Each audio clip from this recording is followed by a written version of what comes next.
Brahma Gururvishnu Gururdevo Maheshwara Gurureva Param Brahma Tasmai Shri Gurave Namaha Chinmayam Vyapyat Sarvam Trailokyam Sacharacharam Tatpadam Darshitam Yena Tasmai Shri Gurave Namaha Tvameva Mata Cha Pita Tvameva Tvameva Bandhuscha Sakha Tvameva Tvameva Vedyanaravidam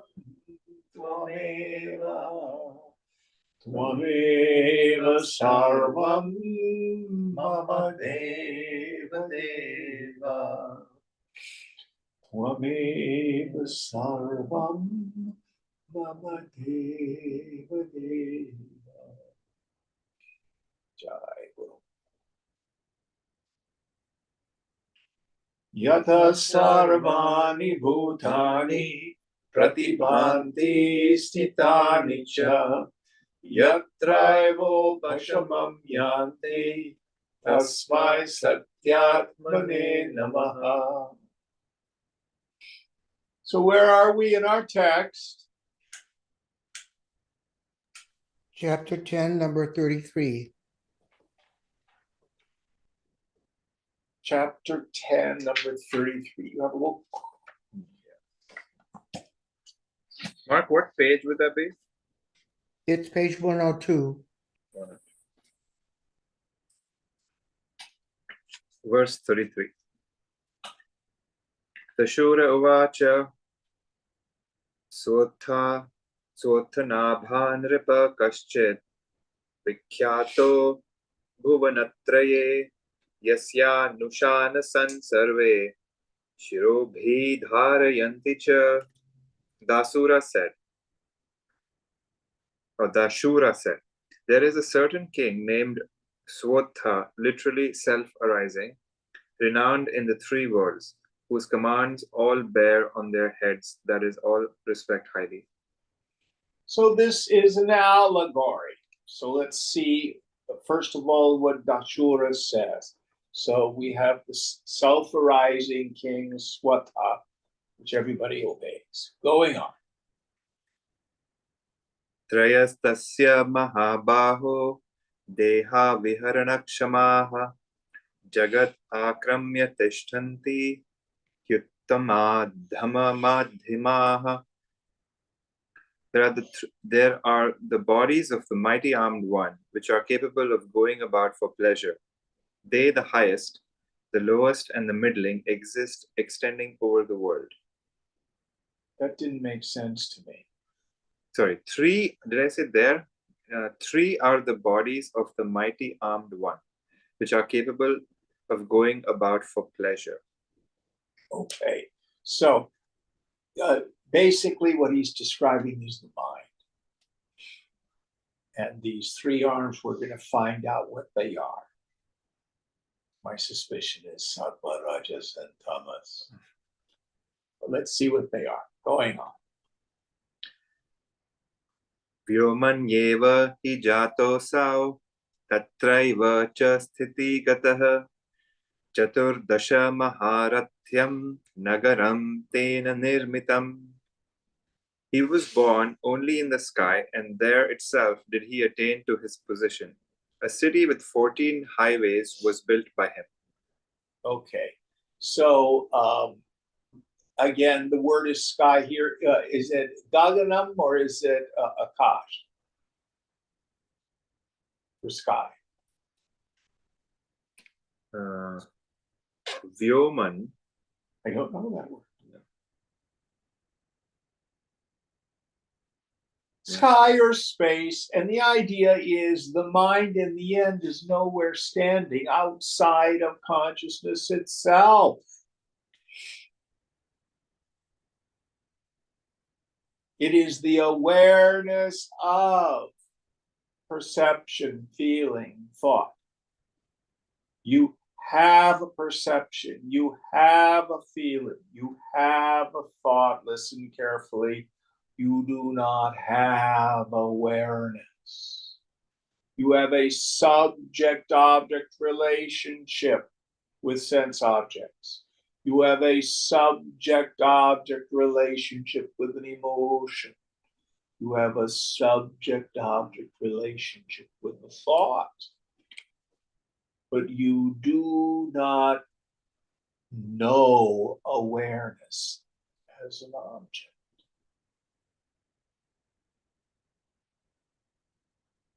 You are aware.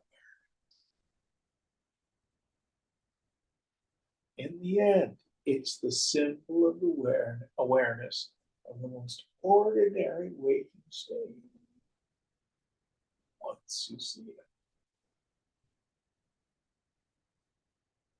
Mind states come and go. I was talking with a fellow, and he's in recovery, but he had done a lot of psychedelics.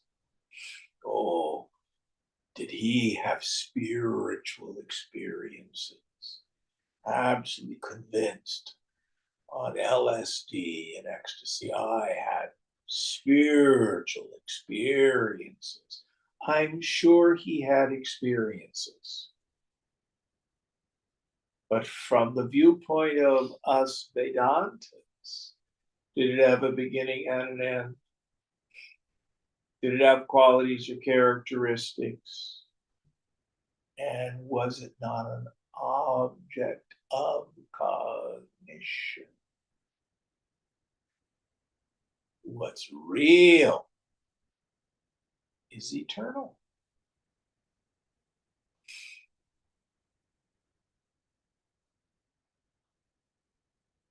Going on.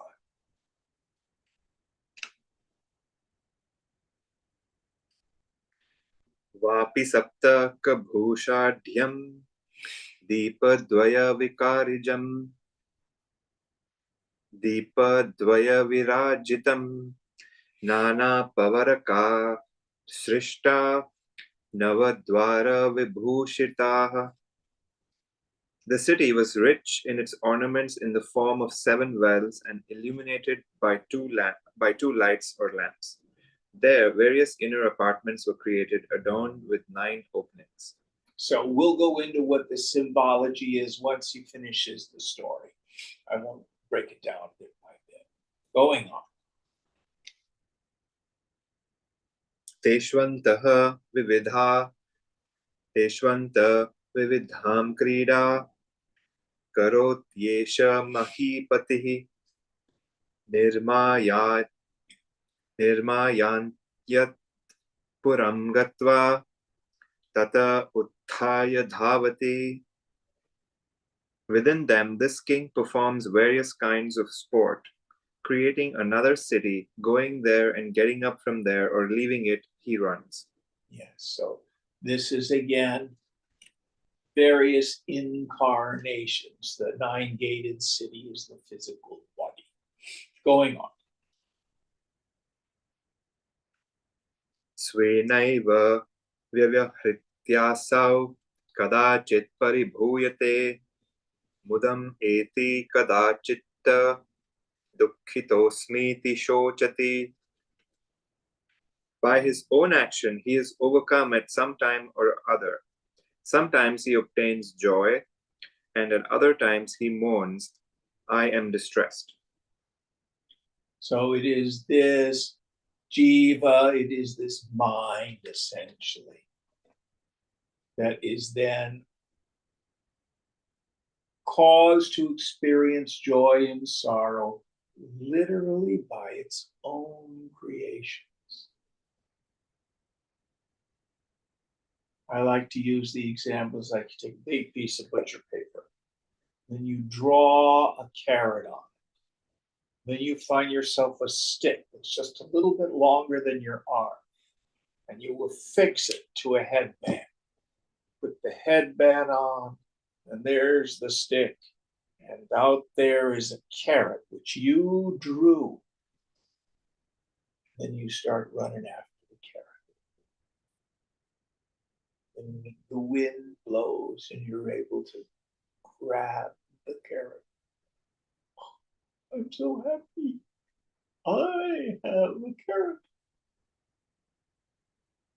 Not realizing, first of all, it's just name and form. There's nothing substantive there. I'm the one who created it and called it desirable.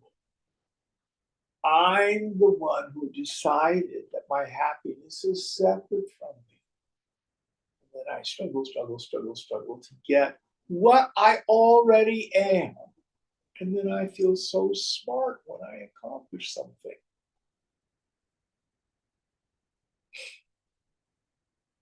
Great. That's how most of us live in this world. Going on.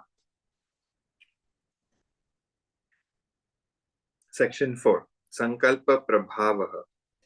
Power of ideation, thought, or desire.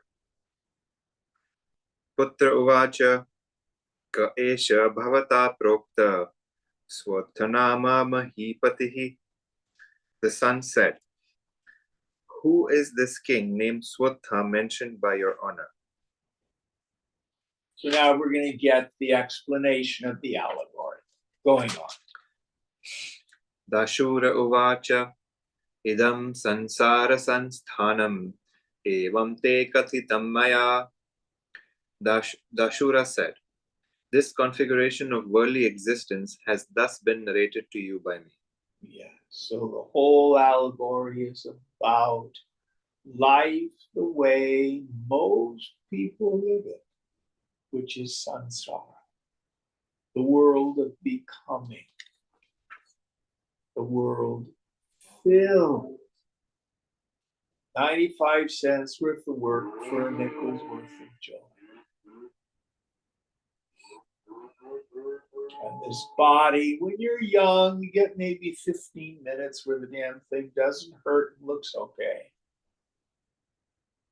And the further along you go, aches, pains, illness, your hair falls out, your teeth need work, your skin gets flabby, your belly sags. You guys are young. This is what you have to look forward to. Or death.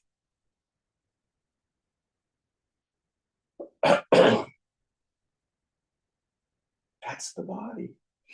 What did Swami Tapovanam call it? A packet of sorrows in the end.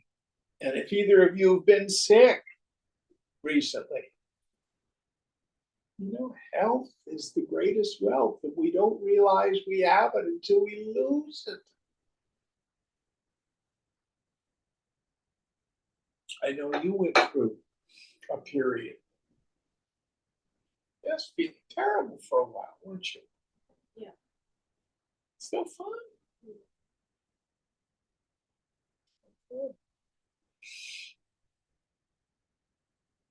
Going on.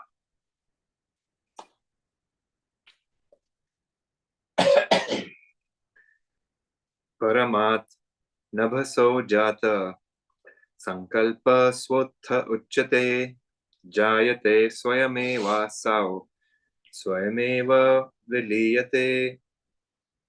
The idea or thought born of the supreme sky of consciousness is called swatha, self-arising. He is born of his own accord or spontaneously. and he is dissolved or disappears on his own accord. So this idea of an individual self arises on its own. Nobody goes trucking along saying, gee, I think I'm going to be deluded. And we have lots of mythologies to explain the phenomenon of spiritual ignorance. The Judeo-Christians have the Adam and Eve story. We have all sorts of various myths to try to explain the fact that we come into this world perhaps for lifetimes in the state of spiritual ignorance. Spiritual ignorance is not bad. It's one of the Lord's most common manifestations, sankalpas. And this jiva bhavana is just arises. All of a sudden, I forget that I am Brahman. And I think I'm a person. Qualities, characteristics. That feeling that I'm a person is always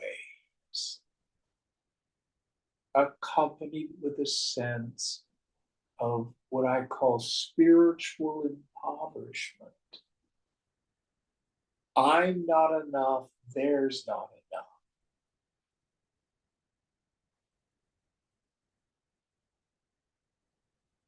Where is the person who, having rediscovered their essential nature,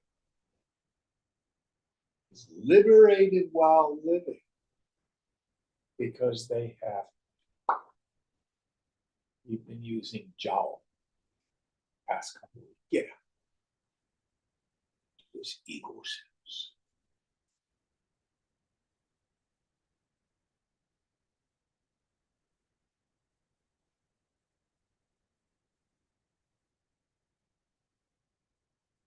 Going on.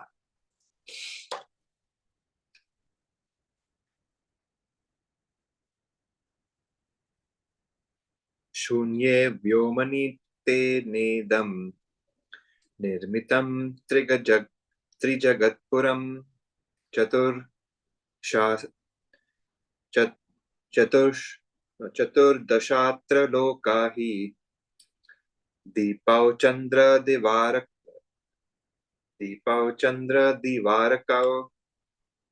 In the void sky of consciousness, this city or abode of the three worlds was constructed by him. 14 indeed are the regions here corresponding to the 14 highways in the allegory. The two lights are the moon and the sun. There's a note. According to Indian mythology, there are 7 higher regions or worlds above the earth and 7 below it. The whole complex constitutes the universe consisting of the 3 broad divisions, that is the heaven, the earth, and the nether region. Yes. Swarga, Manushya-loka, Naraka. And I wouldn't worry about which of these punya lokas you may or may not get involved with, or a papa loka.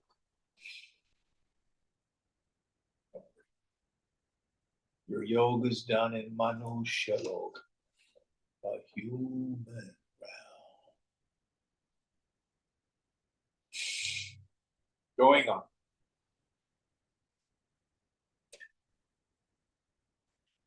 Kridartham atmana chitra deha pavaraka kritaha swayaiva cheshtaya dukhi sukhi cheva swacheshtaya. For his own pleasure, various bodily inner apartments were made by him. He is afflicted by his own action and also happy by his own action. So these inner apartments are the various sense perceptions, various feelings, thoughts, memories we engage in. Some apartments are happy, some apartments are sad, some are full of light, some are very dark. But we create.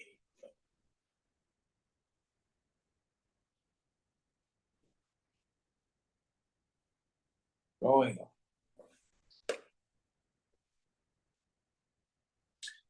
Tama sattvam rajascheti tasya dehatraya smritaha tamo rupo hi sankalpo nitya prakrita chesthaya param kripanatam etya prayati krimikitatam.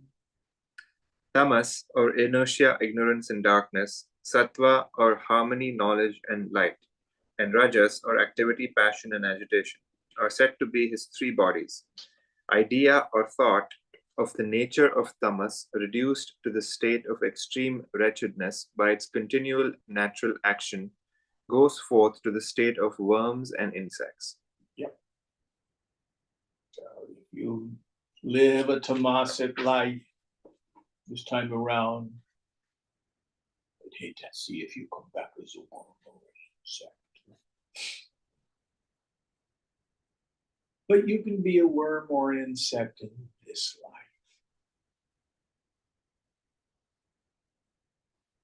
It always fascinates me. Frequently, I'll come downstairs, and if I'm waiting for a ride, I'll sit on the bench that's right at the bus bench at the base of the stairs, and there will be the remains of a meal all over the bench. You know, it's half a dozen steps to the garbage container.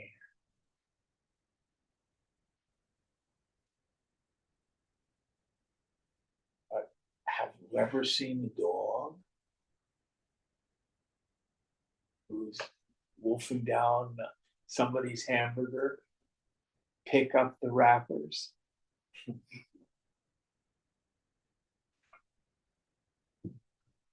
Many two-legged, so I would used to say recent arrivals from the animal kingdom.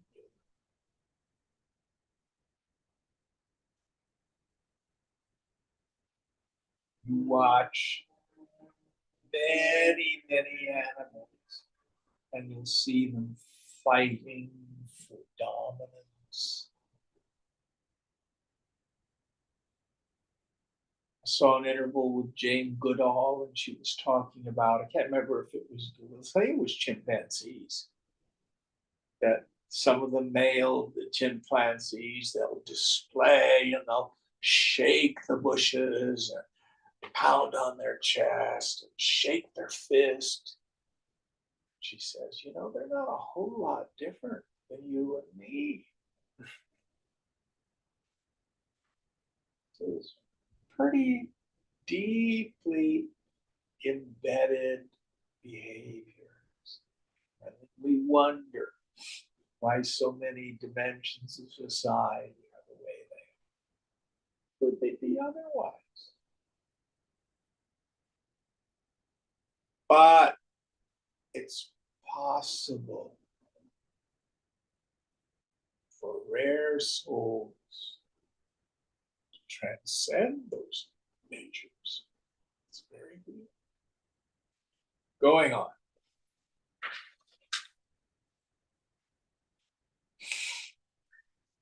Sattvarupo hi sankalpo dharmajnana parayanah adura kevali bhavam swarajya madhitisthati. Thought or idea, which is of the nature of sattva, devoted to virtue and Brahman, resorts to identification with the self-effulgent Brahman, the proximate state of aloneness or absoluteness.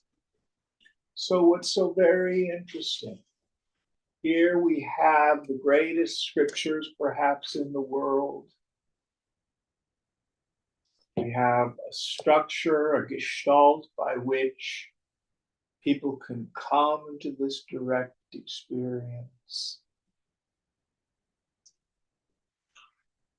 But they're not banging down the door to come to Vedanta class.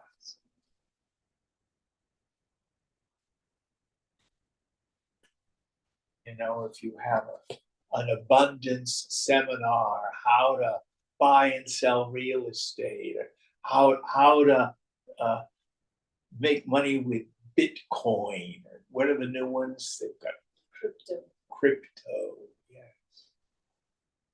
Or we're going to do a red tantra workshop, teach how to have better sex. And what would be bad?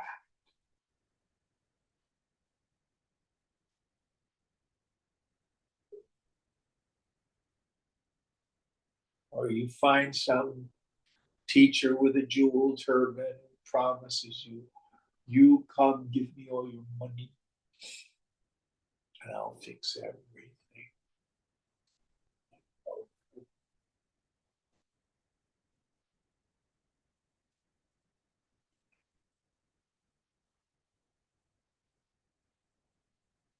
Only those who have lived many lifetimes intelligently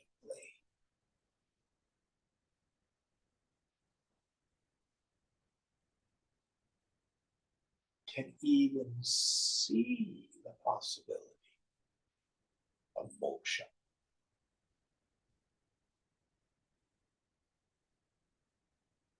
In old-timey days, only Brahmin men were allowed to study the Vedanta. When we're not allowed, people from the other castes were not allowed. This was all, frankly, politics and control. The truth is, we don't have to put guards at the door. People can't walk through the door if they're not ready. And no matter what our background is, if we're ready, the teacher appears. Very interesting. Any thoughts on this? Going on.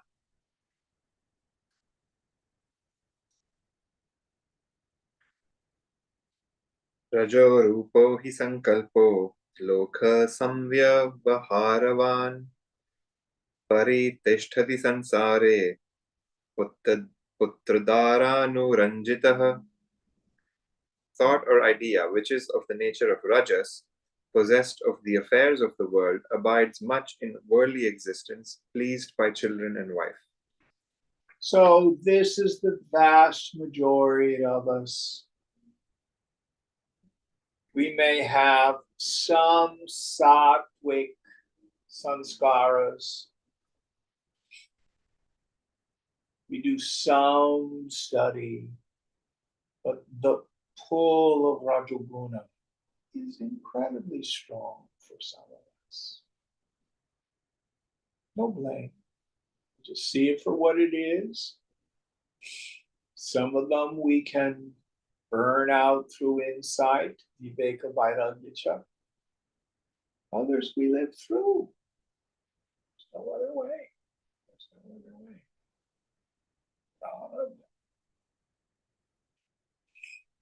We do it till we don't have to do it anymore.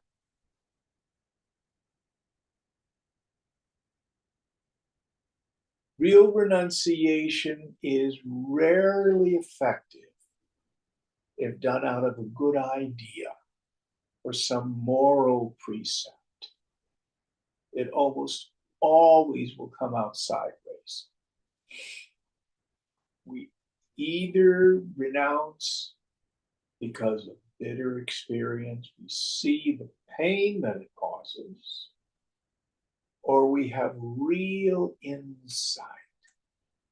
Shama, that peaceful state of mind which rests in steady contemplation of the goal, after having again and again, muhu, detached itself from the chaos of the sense objects. How? By a steady contemplation of their defects. This is vipassana, deep insight. I really see what's causing my pain. Then I develop the desire to be free from desire.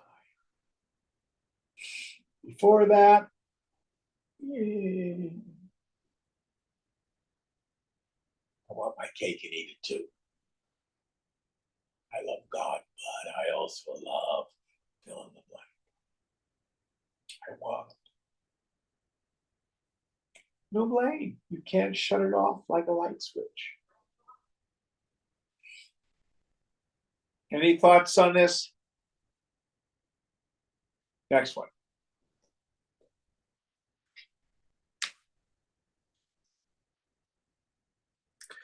Trividham tu parityajya sankalpam paramashnute sankalpasya laya karya niyamya manasa manaha. Discarding the three kinds of thought or imagination, one attains to the supreme. Restraining the mind by the mind, the resolution of thought or imagination should be effective. Yes. So the process here, if we start out with a predominantly tamasic mind, we begin to wake it up, stimulate it with desire. If you're depressed with low self-esteem, you want to just pull the covers over to your head and smoke dope all day. How do I build self-esteem? Start by doing esteemable actions. Move the mind from tamas into rajas. Then we move the mind from rajas to sattva. Viveka Vairagya. Then in the end, we even give up attachment and identification to any kind of thinking.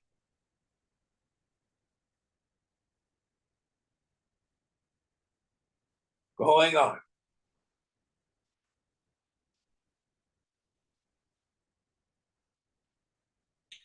Yadi varsha sahasrani tapascharati darunam nanya kaschidupayosti sankalpo shama tarhite nisankalpo yatha prapta vyavahara paro bhava.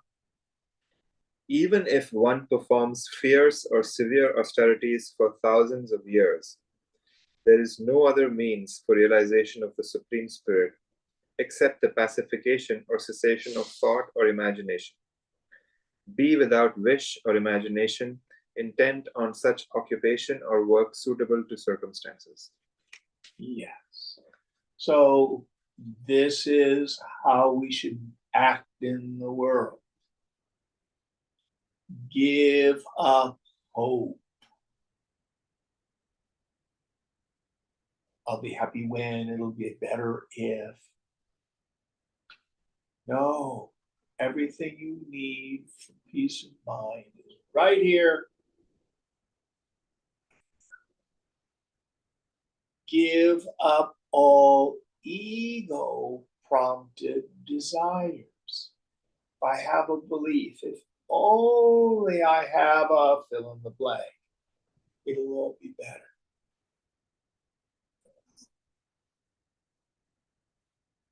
Well, what should I do then? Your equipment will be impelled into activity based on the force of the past.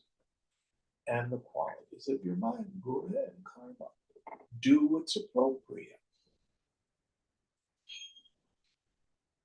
Renouncing completely our attachment to the fruits of action. Doing it in the spirit of yajna, selfless service. In the end, understanding there's no me doing the doing. You can either say God's doing it all, or it's guna and karma, just the qualities of mind and the force of the past. I do everything, or I am the unattached, uninvolved witness. Either idea.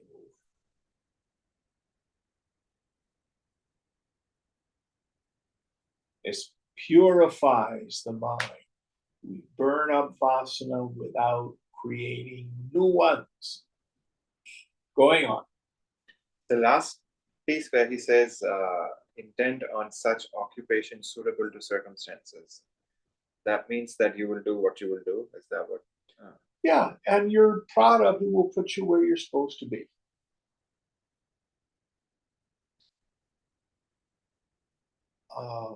Are you supposed to get another job? I don't know. But circumstances will reveal that to you. Are you working right now? No. No. Okay. If circumstances are such, you'll know. You'll know if you're supposed to get a job.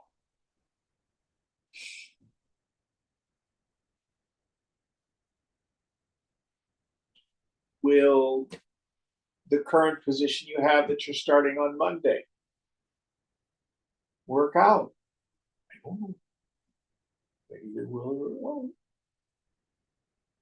If it does, congratulations. Jive. And if it doesn't, you'll know. And there'll be something else.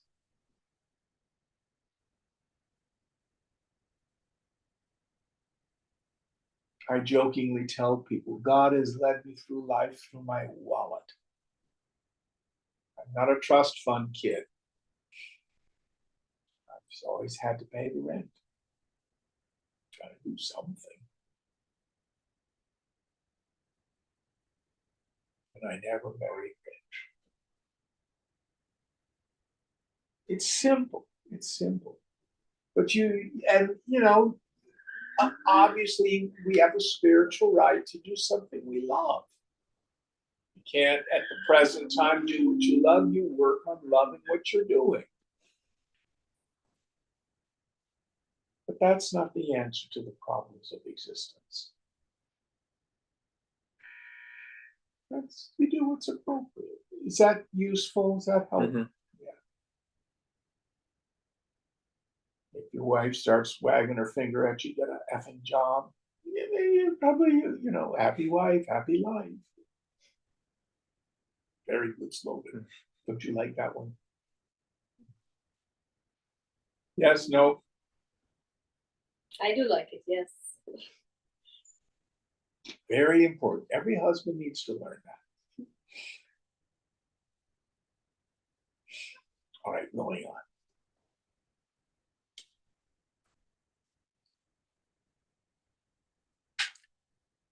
चिदचेत्योन्मुखत्वं हि याति संकल्पसंक्षये विकल्पजालमुत्सृज्य प्राप्यते सुखमद्वयम्.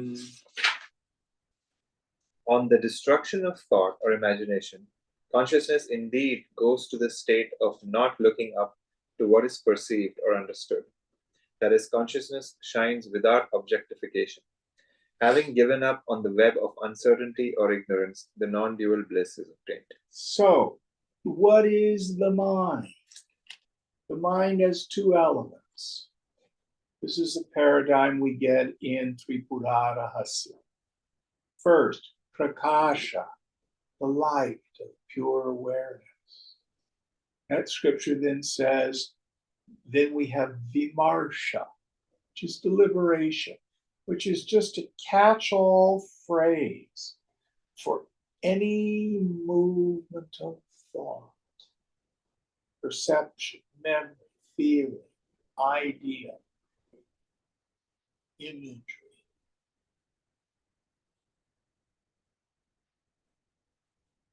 If we remove the vimarsha, all that's left is the prakasha, light of pure awareness.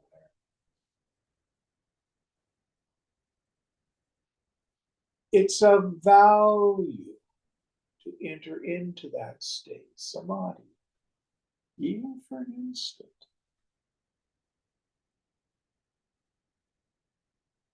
Then the true nature of myself becomes crystal clear.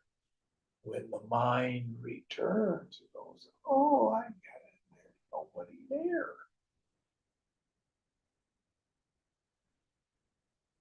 And that insight in the subtle intellect is what's transformative. Remember, the self does not get enlightened. Self just is. Then we renounce our concern, our attachment with even that recognition. That will be useful.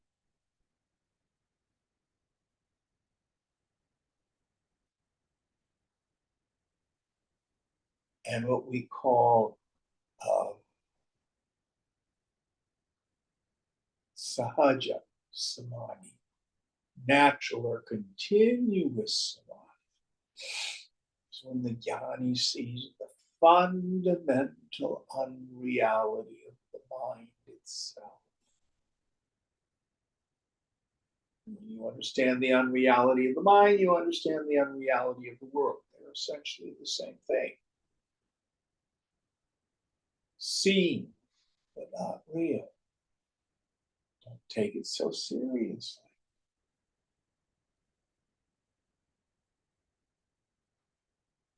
And do as you will. Next.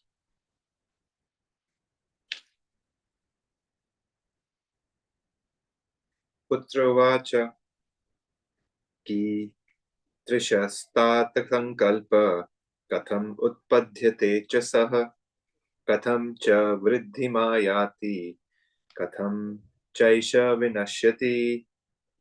The son said, Father, of what nature is thought or imagination? How is it produced? How does it attain growth? Also, how does it perish? Great question. What is the thought? Let's see what the answer is. Dashurovacha anantas yatmatatvasya satta samanya rupinah chitta chetyonmukhatvam yat tatsankalpankuram viduhu. Dashura said, that state of being intent on what is perceived or cognized, that is, objectification of consciousness, which is unlimited, the self-principle, and is of the nature of pure being or existence, equally, is considered as the sprout of thought or imagination.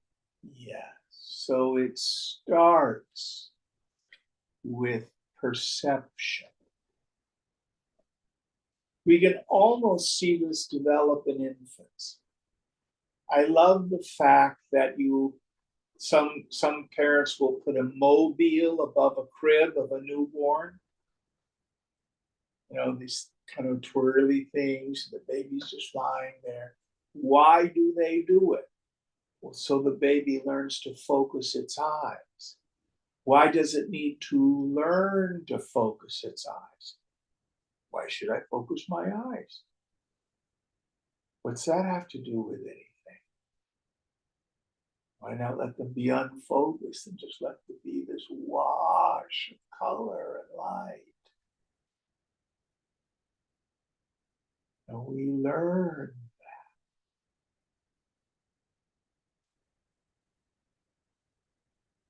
So this is this first origin of thought itself. is when we begin to determine the thatness, the suchness of phenomena. Let's see what happens after that. So the first line where he says that state of being intent on what is perceived is basically the firm conviction that what I'm perceiving is separate or is. Or that it's there. I start to look at it. I start to pay attention to it. Mhm. If the mobile isn't there, the baby's not intent on it. In fact, when you put the mobile up, the baby at first may not pay attention to it. It's more interested probably in mommy's breast. Mhm. But in time, it becomes intent. What's going on? So intent here just meaning like it's grabbing your attention. It grabs the attention, and we begin to want to determine what is it. It's trying to solve the question of what it Yes. is. And this is the beginning of Nama Rupa.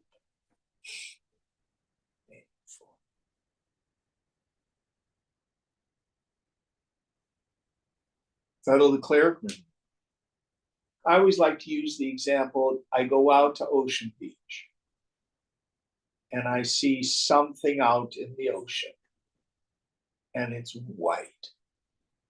It's just direct sensory perception. Then the intellect comes in. What is it? Is it a boat? Is it a buoy? Is it a container ship? Is it a sail? I keep trying out these various ideas to what the heck is it?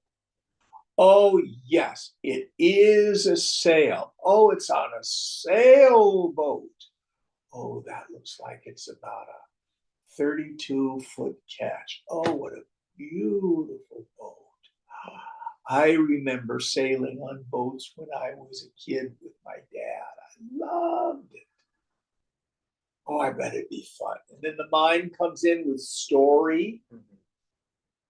So direct perception, then you determine what it is, and then you have all this feeling, story, and it makes it rich.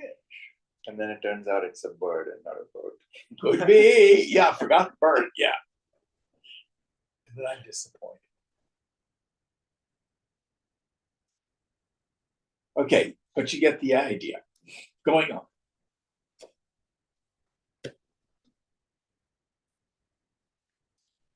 Bhavayanti chiti chetyam vyatirektam ivatmanah sankalpa tamupayati bijam ankuratam iva.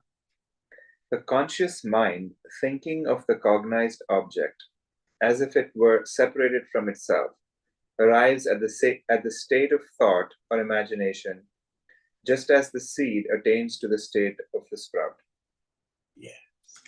So with the baby again, you may have some game like peekaboo or something like that. Baby starts to laugh. And you get the sense, do it again. They can't say it yet. They want it repeated because this was fun.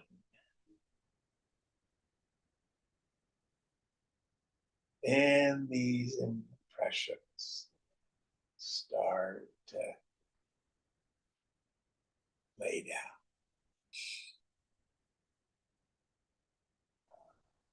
Infants, when they're first nursing, they may not yet figure out how to latch on to mother's breast.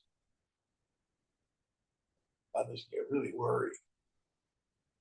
And oh, yes, the baby started to latch on. It's learning how to suckle. And then it develops the desire to repeat that. It's hungry. I know where food comes from now.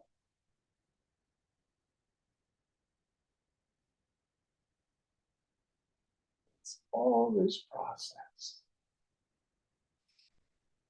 Repetition. It's firmer and firmer and firmer. This idea of otherness and the firm conviction of it being joy-giving or misery-producing. Mommy's not feeling well. Daddy tries to feed baby with a bottle. They just, I don't want that.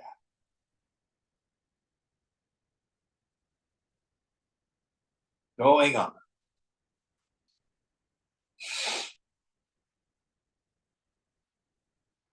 संकल्पेन हि संकल्प स्वयमेव प्रजायते वर्धते स्वयमेवाशु दुःखाय न सुखाय तु.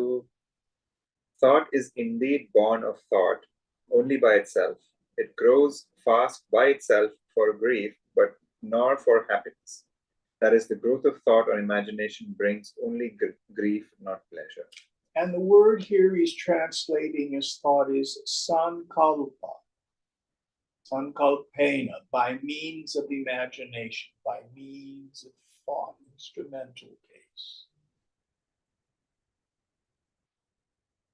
So the sankalpa describes the process whereby thought becomes a thing.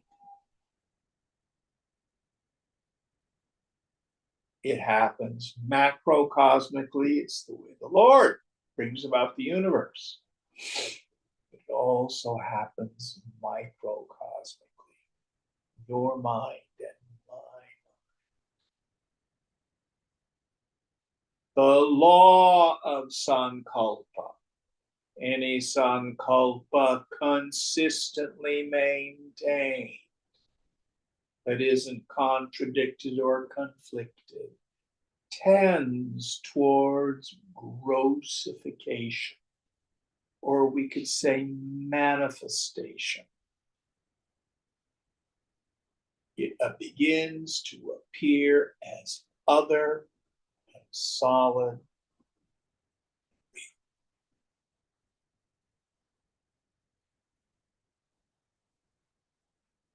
What makes it do that? Consistency. It's not contradicted. And that you don't turn your attention to something else. I was talking with Sundari about the violin artist this morning. So at one point, did you take violin lessons? I did, yeah. For how long? Many months. Not many years. No. Many months. Yeah, many months over multiple years. Yeah. This woman, Hilary Hahn, today, she's as well trained as a brain surgeon. That's what it takes. That is sankalpa. You still have your violin. Do you ever pick it up and try to play something? Rarely. Yeah. And if you're like me, because I haven't sung with any seriousness in 11 years, oh God, I'm so out of practice. Is that the thought you have? Yeah. Because we're not steadfast. It's not consistently maintained. Or you could have a contradicted or a conflicted thought. Oh, I really want to be a violinist, but the teacher said I'm no good. I don't have any talent. Conflicted idea. Or I would rather do mathematics. That excites me more than music. Kids go through this every day.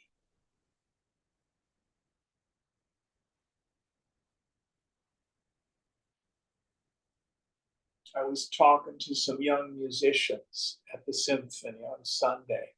They were right in front of me. One of the gals was at the conservatory. No, they were not sure. They were at Stanford. She was a music major at Stanford. They didn't have a big music department. And I was telling her my experience as a music educator. I could tell you pretty quickly who was going to have a career and who wasn't. And I said to them, and this is my truth, talent is cheap. There were lots of singers that I saw that had fabulous vocal instruments, and they were never going to be working musicians because they didn't have the desire. They weren't willing to work. Then you'd find someone else who had an adequate instrument, but an enormous amount of desire. And, I walked through the music building at 10, 10:30, 11 o'clock at night, hear kids practicing. They may not be a metropolitan star, but that doesn't mean they can't be a working musician.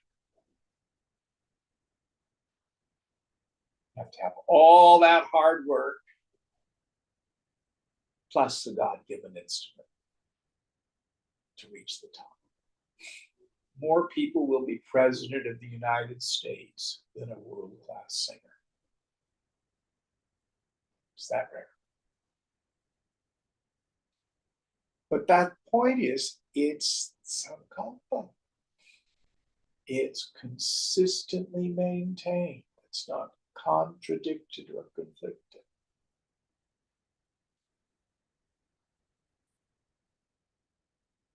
And that's the basic principle in the spiritual life.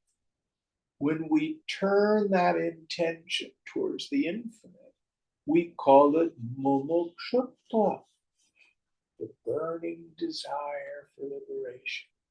You have to want it more than anything else. Any thoughts on this?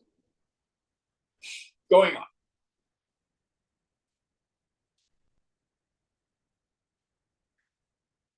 Bhavana bhavamatreena sankalpa shiyate swayam tandulasya yatha charma nashyati kriyaya sutta jivasya sahajopyesha nasyatyeva na sanshayah. Thought or imagination wastes away by itself merely by the absence of recollection. That is, when observation is tainted by the memory of the past, it becomes thought or imagination. In the absence of ideation born of the past, pure cognition or perception, which is of the nature of undivided consciousness, is alone present. Son, just as the skin of rice perishes by proper action, this thought or imagination is surely destroyed, though it is the natural disposition of the individual soul. There is no doubt about this. So here is where yoga departs from psychotherapy. If we have a lot of pain or trauma and it's lodged in the unconscious, there are several ways in which you can make the unconscious conscious. You can do deep tissue body work, which will bring that stuff up. You can spend hours and hours and hours in psychotherapy. Or you can do long and continuous meditation. Allow the unloading of the unconscious. But understanding is the booby prize. In the end, we have to do the tapas, the hard work to renounce the mind.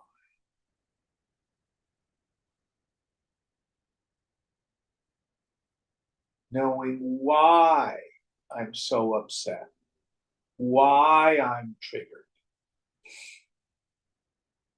Doesn't make it go away.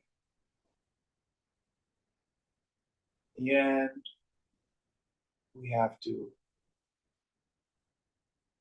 definitely, gently but firmly turn the mind away from those habituated flows of thought.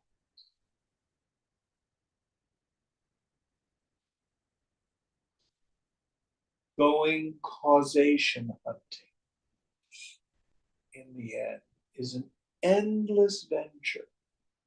Oh, I have this particular reaction because of this event in my childhood. Well, what about the life before that? You gonna go back and deal with all that? What about the life before that? Yoga says everything you need is right here in the now. Causation hunting in the end is not important. It's to have the insight to see the fundamental unreality of the mind and to stop it and drop it.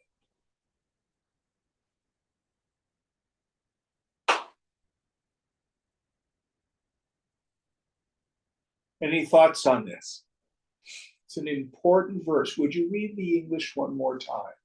Really, really internalize this. Thought or imagination wastes away by itself merely by the absence of recollection. That is, when observation is tainted by the memory of the past, it becomes thought or imagination. In the absence of ideation born of the past, pure cognition or perception, which is of the nature of undivided consciousness, is alone present. Son. That's enough. So what doesn't work is to spend the whole morning rehashing my miseries. What happened in my childhood? What happened last week at work? What unkind thing someone said, or what mistake I made. We don't necessarily in the beginning have a whole lot of control of the first thought that arises, but we don't have to follow that thought down the theme of the thing. And once we start down that path, it's really hard to stop it. We have a lot more capacity with the first thought. What do? Turn your mind to the self. That be difficult, turn your mind serving another. Turn your mind to God. This is where yoga ultimately takes a step beyond modern psychology. There's no shortcut. This is tapas. Any thoughts about this? Going on. Vasishtha Vacha Dashurakhyayikkaisha te kathita chintyatam tvaya. Vasishtha said, "This story of Dashura has been narrated to you. Let this be pondered over by you." Yes. Think about this. So Dashura said to his son how the origin of the ego arises. How the world itself is nothing but some kind of imagination. Now, those of us who went through Panchadashi on Monday nights, I'm very fond of Vidyaranya's paradigm. So he says there's two layers of superimposition. The first sankalpa is God's. You and I have nothing to do with the speed of light or black holes or the Andromeda galaxy. That's God's creation.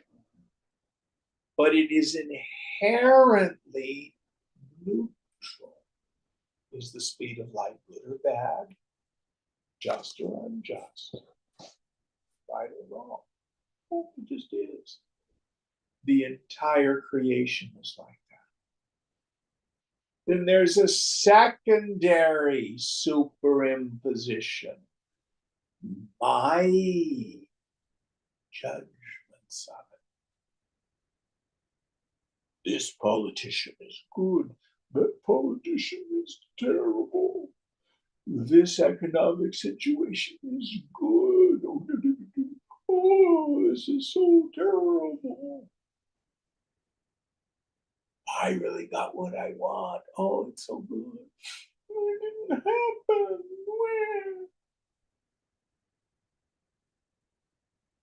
Those are my superimpositions on God's superimpositions on ultimate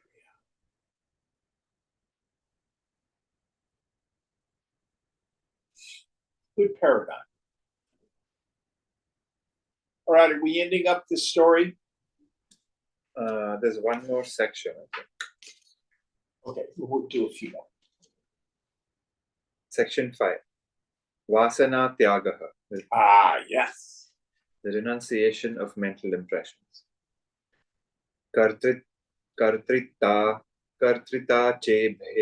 chobhe vidyate paramatmane sarvasthoham akarteti dridbhava nayadnadha pravahapatitam karma kurvanapi na lipyate. The state of a doer and that of a non-doer both exist in the Supreme Self. Sinless One, Brahma. I exist in all or everywhere. I am not the doer. By such firm contemplation, one is not tainted, though performing action that has fallen to one's lot in the course of events. Yes. So vasana, deep unconscious impressions, tyagaha. Usually sannyas is translated as renunciation. Tyagaha is usually translated as abandonment. So just abandon. How do I abandon mental impressions? Here, give up the sense of agency. Either identify with the infinite, I do everything, or I do nothing. Give up the notion that I, Jim, or Puneet or Sound do this particular action and I don't do that.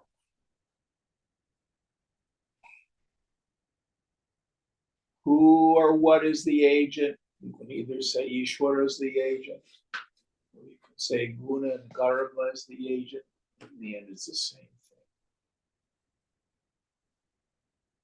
thing. Any thoughts on this practice going on?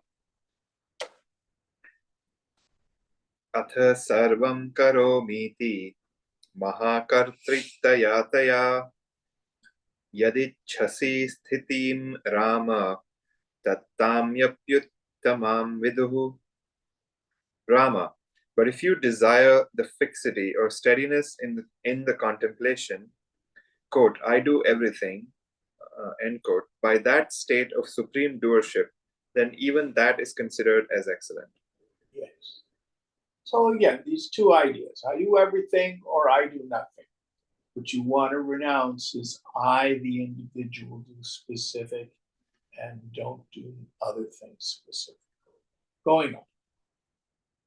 अथवा सर्वकृतत्वम् अकर्तृत्वं च राघव सर्वत्यक्त्वा मनः पीत्वा सत्तामात्र स्थिरो भव.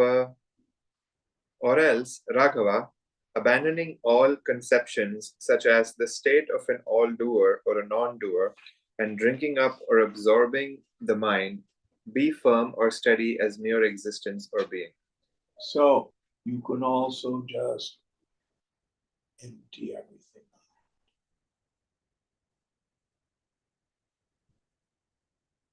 out. And have no concepts of doership or non-doership.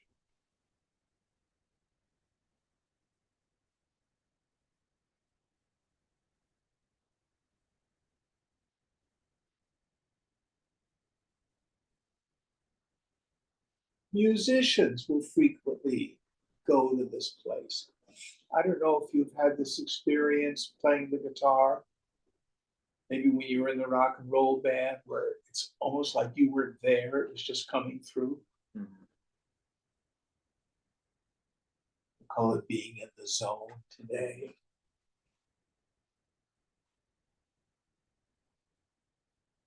Going on. Nope, we got to stop. It's 9. What verse are we on for next week? 5960. 5960.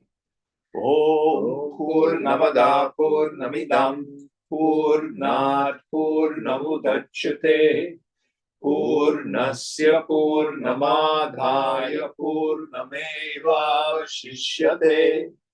Om Shanti Shanti Shanti. Hari Om Shri Guru Bhyo Namaha. Hari Om. Thank you all.